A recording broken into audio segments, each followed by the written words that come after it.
কিন্তু ও তুমি কি যখন জানো আমার 10,000 গিফটের থেকে 10 টাকা ফুল অনেক পছন্দ। এটা সব মেয়েদেরই পছন্দ।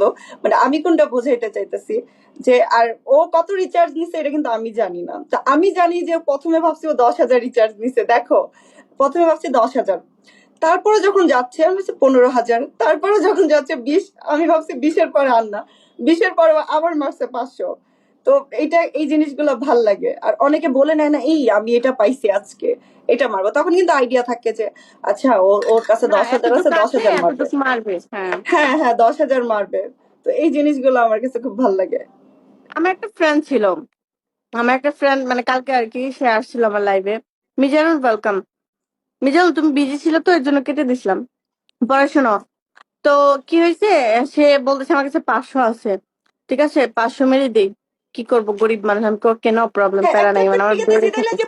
যে 5টা পিকে উইন হবো, পরে কিন্তু শোনো একটা পিস, হবে এটা জানো? শোনো একটা হ্যাঁ, কিসির মারছে। তো আমি বলতেছি মানে ওই 100 করে যে গিফটে মারছে এটা হে ওয়েলকাম। তখন আমি বলছি ওয়াও যাক।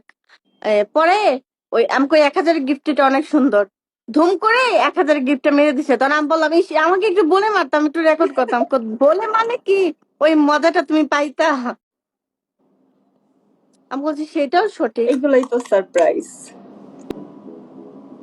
আমি কখন জিজ্ঞে জানো, আমি একটা মানুষের স্যালারি কখন জিগাই, যখন সে রিচার্জ নিতে চায় আমার কাছ থেকে, তখন আমি জিজ্ঞেস যে তোমার স্যালারি কত, যদি সে বলে এত, আমি বলি 50 বা 1 লাখের উপরে যদি থাকে তাহলে তোমাকে আমি রিচার্জ দিব, নাহলে দিব না।